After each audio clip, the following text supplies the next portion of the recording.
The sun was cruel on this alien world. Two burning suns shone in the sky, pouring heat onto the endless desert. The sand was red like rust, hot like fire, and silent like death. There was no wind, no sound, no sign of life. But something was there. A body lay in the sand, barely moving. It was a woman, an alien woman. Her skin was pale with silver patterns. Her hair long and dark. She was beautiful, but broken. Her lips were dry. Her eyes closed, her breathing weak. She had been left to die. Far in the distance, a human walked alone. His name was Jack. He wore a desert cloak, goggles over his eyes, and a laser rifle on his back. He was not a soldier, not anymore. Just a man looking for rare metals and old tech in forgotten places. When Jack saw the body, he stopped. At first, he thought it was just another corpse. Many had died in the war between humans and aliens. But then her fingers twitched. He walked closer. Slowly, carefully. She didn't look like a soldier. Her clothes were light and torn, not made for combat. She had no weapons, no bag, not even water. Jack knelt beside her and placed 2 fingers on her neck. There was a pulse, faint but real. She was still alive. He pulled out his canteen and held it to her lips. At first she didn't move. Then her mouth opened a little. She drank. Only a few drops, but it was enough. Her eyes fluttered open, bright and glowing like soft green light. "Who are you?" she whispered. Jack didn't answer right away. He was still watching her face, still deciding what to do. She looked scared, confused, lost. "Not dangerous. I'm Jack," he said finally. "You're lucky I found you. Lucky," she said, as if she didn't believe it. Then she passed out again. Jack looked around the desert. There were marks in the sand, not from the wind, but from a crash. He followed the marks with his eyes and saw metal pieces nearby. Burnt, broken. Alien ship parts. Someone had left her here, on purpose. But why? Jack lifted her carefully and carried her to his rover. He placed her in the back seat, checked her temperature, and gave her more water. He wasn't sure if helping her was a smart idea. She was still an alien after all. But something about her didn't feel like a threat. She felt different. As he drove across the desert back to his small shelter, he noticed something strange in the mirror. A glimmer, a flash. He stopped the rover and stepped out, pulled up his goggles and scanned the horizon. There was nothing but dunes and heat. Still, the feeling didn't leave him. He had the sense that someone, or something, was watching. He reached for his rifle, but didn't see anything. Just silence again. Jack returned to the driver's seat and looked at the alien woman. She was still asleep, breathing slowly. He didn't know who she was or why she was left to die, but he had a feeling this was only the beginning. When he reached his camp, a small dome hidden between rocky cliffs, he carried her inside and placed her on the cot. She groaned softly, turning her head in her sleep. She whispered something in her own language. It sounded like pain, or maybe a name. Jack sat beside her and studied her face again. He'd seen many aliens during the war, but none like her. She didn't have the hard expression of a soldier. She looked like someone who had lost everything. Suddenly, a beep came from his motion. Scanner. He stood up fast, checked the screen. Something was moving outside. Very slow, very small, but real. He turned off the lights, grabbed his rifle, and peeked through the small window. He couldn't see anything yet, but he knew someone was there. Maybe someone who wanted her dead. Or maybe something worse. The desert was quiet again. But the silence felt dangerous now inside. The alien woman stirred. Her eyes opened again. This time wider. She looked at Jack and whispered one word, "Run." Asterisk. The stars had started to fade as the 2 suns rose again. Light crawled over the desert rocks like a slow fire. The night had hidden many things, but the day would reveal even more. Inside Jack's desert shelter, the air was quiet, but heavy. He hadn't slept. He sat in a chair with his rifle across his lap, watching the alien woman as she rested. Her name was still unknown to him, but her presence felt louder than any storm. When she finally woke up, her eyes locked with his. There was no fear this time, only exhaustion. And something else, something ancient.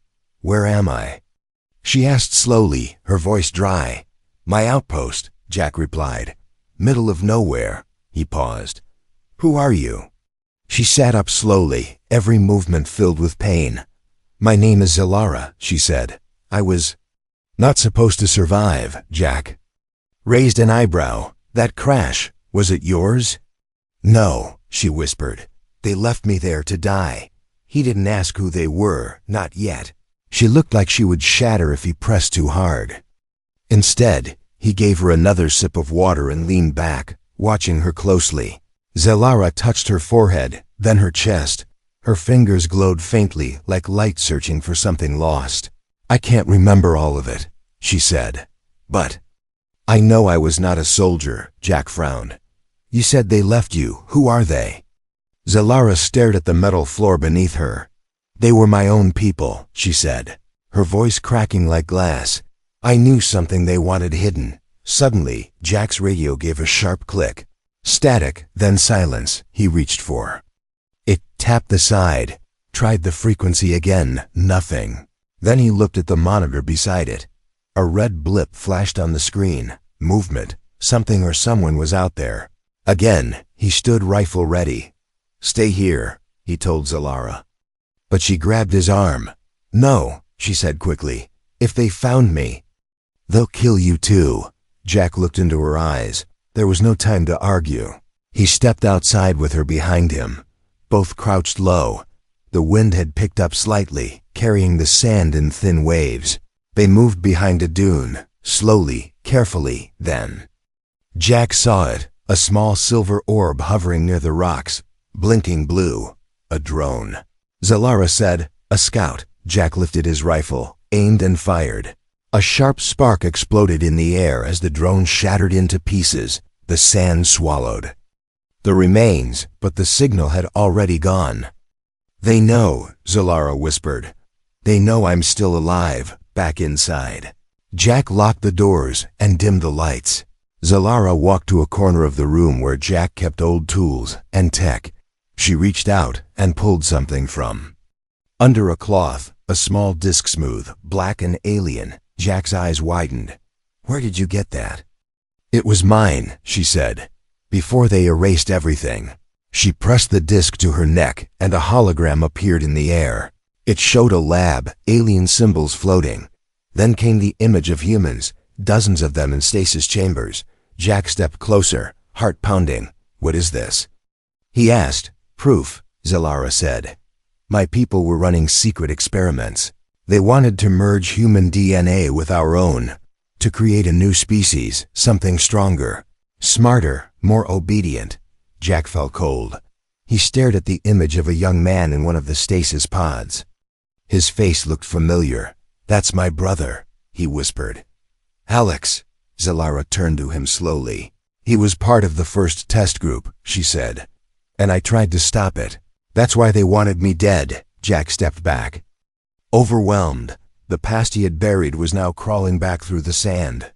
Outside, thunder echoed across the desert. But it wasn't weather, it was the sound of ships approaching. Zalara looked at Jack, her voice calm, but firm. We have to move, they're coming for us both. The desert sky turned a deep orange, not because of sunset, but because of smoke, far in the horizon. Black trails climbed into the air like dying fingers. Something had exploded, and it wasn't far. Jack tightened the strap of his backpack and handed a small scanner to Zalara. They were already on foot, leaving behind his destroyed shelter. The enemy had found them faster than expected. But something more dangerous than death was following them now, the truth. Zalara had stopped speaking for the last hour. Her face was distant, like her mind was walking somewhere Jack couldn't go.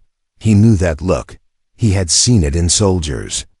Before they broke, they reached the edge of a cliff, and Zalara signaled him to stop. Below them was a forgotten canyon, its walls carved with ancient alien markings. This is where I worked, she said quietly. Jack looked at the deep shadows below. You built your lab underground? Zalara nodded. No signals reached this place. It was hidden from even our own systems. They climbed down slowly, the rocks sharp and unstable. At the bottom, she pressed her hand against a wall. A blue light scanned her palm. The ground rumbled, and a hidden door slid open. Jack followed her inside. The air was cold, filled with dust and the smell of old machines. Lights flickered on, showing rows of consoles, broken monitors, and smashed glass. What happened here? Jack asked, his voice echoing. Zalara didn't answer right away. She walked to a terminal and wiped the dust from the screen. Then, she connected her disk. The room came alive with holograms. Images of humans in stasis pods appeared again, along with files and voice logs. One log began to play. A voice-calm male and alien spoke. Subject number 017 shows increased cognitive performance. Blending Earth DNA with prototype strands has given promising results. The log paused. Another began. Zalara has objected again. She believes emotional instability in hybrids makes the project unsafe. Her resistance is becoming a problem. Jack stared at the projection, his fists clenched. Your people used us like lab animals, he said. My brother. He was part of this. Zalara's eyes filled with guilt. I tried to stop them, she said. I exposed their records. I sent warnings to your planet, but they blocked everything. She paused, voice trembling. They erased my name, called me a traitor. Then they locked me in a ship and left me in the desert to die. Jack turned away, trying to control the storm inside him. So why help me now? He asked, why not run? Zalara stepped closer. Because you're not just anyone, Jack, she said. You're connected to something bigger. And they'll come for you too. Before Jack could speak, the alarm screamed. A flash of red light covered the room. Motion detected at surface entrance, the system said. Jack grabbed his rifle. Zalara ran to the exit panel, locking the lab behind a force field. Then a blast shook the ground. Stone cracked above them. Dust rained from the ceiling. We're not alone, Jack said. From the shadows of the lab entrance, a figure stepped forward, tall, armored in dark metal, with a helmet that covered his face. Zalara froze, her voice barely a whisper. Zarek. Jack raised his weapon. You know him? Yes, she said. He was my partner, and now he's the one who hunts me. Zarek removed his helmet, revealing a scarred face with glowing blue eyes. He looked at Jack, then at Zalara, and smiled coldly. You should have stayed dead, he said. But now you'll both die with your secrets. Silence returned, not the peaceful kind, but the kind that comes after something terrible. Dust floated in the air like tiny ghosts. The lab's walls were cracked, half the ceiling had collapsed, and Zarek was gone. He had escaped in the chaos, but he had left something behind. Fear. Jack sat against the wall, catching his breath. His arm was cut, blood dripping down slowly. Zalara kneeled beside him, tying a cloth around the wound. Her hands trembled. Not from pain but from memory. She had known Zarek, once trusted him, once worked beside him. Now he wanted her dead. Jack looked at her. Why didn't you tell me he was part of this? I thought he was dead, she whispered. I thought I had stopped him. They sat in silence for a moment, only the hum of broken machines around them. Then Jack stood, brushing dust off his jacket. You said this lab had records, he said. Real proof. Show me everything. Zalara nodded and walked deeper into the shadows, past metal doors that opened with a hiss, into a chamber that hadn't seen light in years. This room was different. It wasn't broken. It was preserved, sealed in time like a forgotten secret. The walls were covered with alien symbols, but in the center was something shocking. A human skeleton, sealed in a transparent pod. Jack froze. Zalara didn't speak. She simply activated the terminal. A voice spoke. Subject number 01. Hybrid testing began today. Signs of biological rejection detected within the first hour. Jack looked at the pod again. The bones were small. The face still had a name tag. Alex, Jack said quietly. His brother. The boy who had vanished 3 years ago. He was the first, Zalara said. He didn't survive the first procedure. Jack clenched his fists. This is what you were hiding. I wasn't hiding it, she said. I was trying to destroy it. But they copied the files before I could. They turned failure into a weapon. She walked to another console and opened a map. It showed dozens of red dots scattered across space. Each dot is a hidden facility, she said, where hybrids are being made. Trained, Jack stared at the screen, his grief turning into fire. And Earth? He asked. Is it one of them? Zalara's face darkened. No, she said. It's the final stage. Jack took a step back. They're planning something. An invasion? No, Zalara said slowly. An evolution. Outside, the ground shook. The sound of engines echoed from above.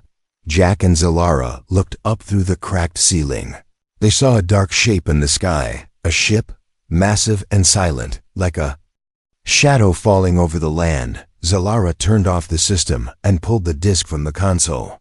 This is the only copy now, she said. We have to get it off-world, Jack nodded. We can't run forever, he said. We take this to Earth, warn them. There's a transport chamber, Zalara said, but it only works once. Only one person can go. Jack looked at her. You mean? One of us has to stay behind. A long silence passed. Neither wanted to say it, but both knew. Before they could decide, a voice echoed through the halls. It was Zarek broadcasting from somewhere above. You can't hide anymore, Zalara. He said, your truth dies today. Jack turned to her. We don't have time. You go. No, Zalara replied. I won't leave you. The chamber lights turned red again. They were surrounded, and they only had seconds left. The countdown had already begun, not on a screen, not with numbers, but in Jack's heart. He could feel it in his bones. The air was too quiet, the silence too sharp, like the world itself was holding its breath. Outside, the enemy was closing in, above them. Shadows passed like vultures circling the ground. But in this moment, the real danger wasn't out there. It was already inside. The walls of the lab flickered with dying lights. Dust floated through.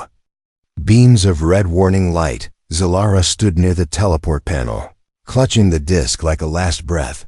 Jack stood across from her, rifle in hand, his eyes fixed on the hallway entrance. And then, the lights went out. Darkness swallowed the lab. Only the glow of Zalara's disk remained. A whisper echoed across the metal walls. You never learned, did you, Zalara? Jack turned fast, gun raised. Zarek stepped from the shadows, armor covered in desert ash. No helmet this time, his face clear, sharp, and twisted with hate. You always believed the truth would save you, Zarek said, walking closer. But truth is just noise, and noise is easy to erase. Zalara raised her hand, a small shield forming from the device on her wrist. Stay back, she warned. This time, I'm not alone, Zarek laughed softly. Oh, but you are, he said. Then he looked at Jack. Tell me, human, do you even know what she really is? Jack didn't move. What do you mean? He asked, voice steady. She's not a rebel, Zarek said. She's a prototype, the first successful hybrid between our kind and yours. The words hit like a storm. Jack turned to Zalara. She didn't speak, didn't deny it. I didn't choose to be created, she whispered. I chose who I became. Zarek took a step forward. She was made to manipulate, to gain your trust, to lead us to Earth. Jack gritted his teeth. So, this was all a trap? No, Zalara said quickly, her eyes filled with fear. I broke free from them, Jack. I risked everything to save you, to save your world. But Jack didn't answer. His gun lowered slightly. His thoughts raced. Zarek saw the hesitation and smiled. That's right, he said. You feel it, don't you? The doubt. Before Jack could speak, Zalara shouted, Behind you! Zarek raised his weapon. A shot rang out. Sparks flew. Jack rolled to the side, returning fire. The lab lit up with blue flashes and the smell of burning metal. Zalara ran to the teleport console, activating the last sequence. The platform began. To glow, pulsing with unstable energy, Zarak charged toward her. Jack tackled him mid-air, slamming them both into the wall. Fists flew, metal clanged, blood spilled. "You trusted the wrong side," Zarak hissed. Jack punched him hard. "No," he said. "I made my choice." Zalara stood on the platform, holding the disc to her chest. Her eyes met Jack's. A second of silence. A moment frozen in time. Jack shouted, "Go! Now!" She shook her head. "I won't leave you. I'll hold him off," Jack yelled. "Earth needs that truth more than it needs me." Zarak roared and lunged toward her. Jack caught him mid-run, throwing him to the ground. Zalara stepped back, her voice shaking. "I'm sorry," she whispered, and then she vanished. The teleport flash blinded the room. When the light faded, she was gone. Jack collapsed to the ground, breathing hard. Zarak lay unconscious beside him. The lab was silent. Again, but now, Earth had the truth, and war was coming. The stars stretched like rivers of light as Zalara fell through them. The teleport beam carried her across galaxies in seconds, but time felt slower, heavier, like her heart was stuck in the silence between worlds. Then, with a sudden shock, she was thrown into gravity again. The flash faded and her feet hit solid ground. Not sand, not metal, but concrete, cold, man-made, and familiar. Zalara collapsed to her knees, her skin steaming from the energy, her hands clutching. The data disk above her, steel towers rose into a smog-covered sky. Neon signs blinked in strange colors, and flying vehicles roared past like thunderbirds. She had made it, Earth, but no one cheered. No one welcomed her. Instead, alarms screamed, red lights flashed, soldiers surrounded her in seconds. Rifles aimed. She raised her hands, voice shaking. "I'm not here to fight," she said. "Please." "I bring a message." They didn't understand her words, only saw her alien face, her glowing skin, her strange clothing, her disc, and to them, she looked like a threat. They cuffed her, blindfolded her, and dragged her into a black transport. Hours passed, or maybe more. She was taken underground, into a bunker that smelled like oil and metal. Bright lights, rough voices, and cold questions surrounded her. "Who are you? Why are you here? Where did you come from?" No one listened until one voice broke through the noise, female, strong, and calm. "Let me talk to her alone," the voice said. The guards hesitated, then stepped back. A woman in uniform entered the room. Sharp eyes, silver streak in her hair, Earth military badge on her shoulder. "I'm Commander Raina Moss," she said, "and I'm your last chance to make this count." Zalara looked up slowly. "I came from a dead world," she said, "to stop yours from dying." She placed the disc on the table and pressed it. Holograms burst into the air. Files, images, alien labs, human hybrids in glass pods. And one photo, a young soldier with brown hair, Commander Moss's son. Her eyes widened. "What is this?" she asked, voice shaking. "Your son is alive," Zalara said. "He was taken, part of the first wave."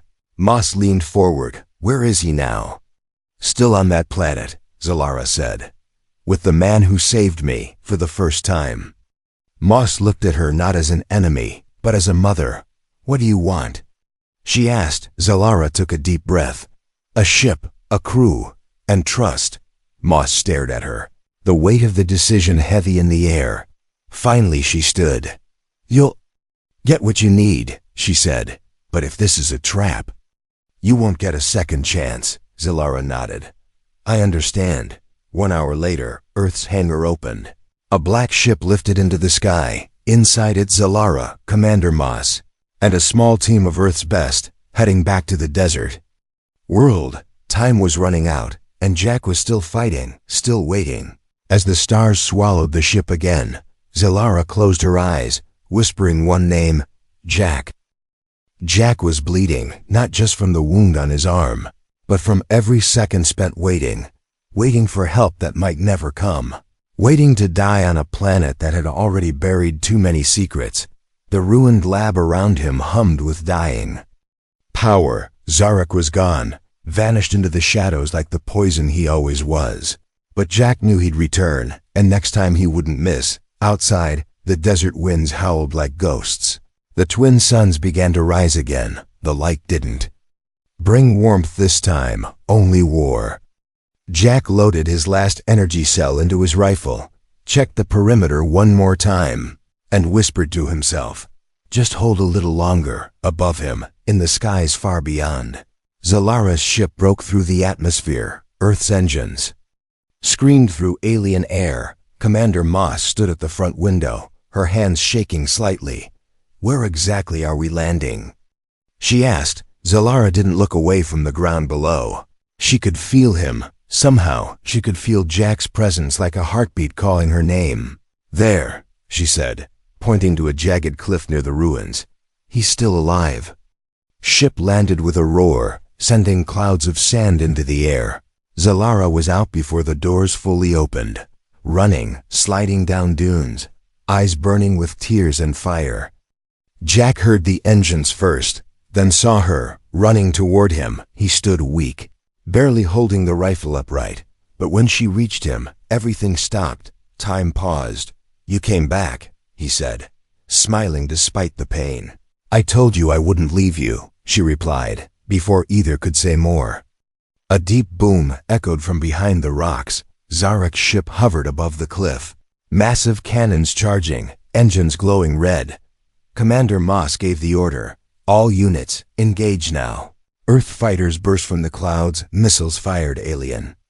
Drones swarmed out of Zarek's ship. The air turned into fire and smoke.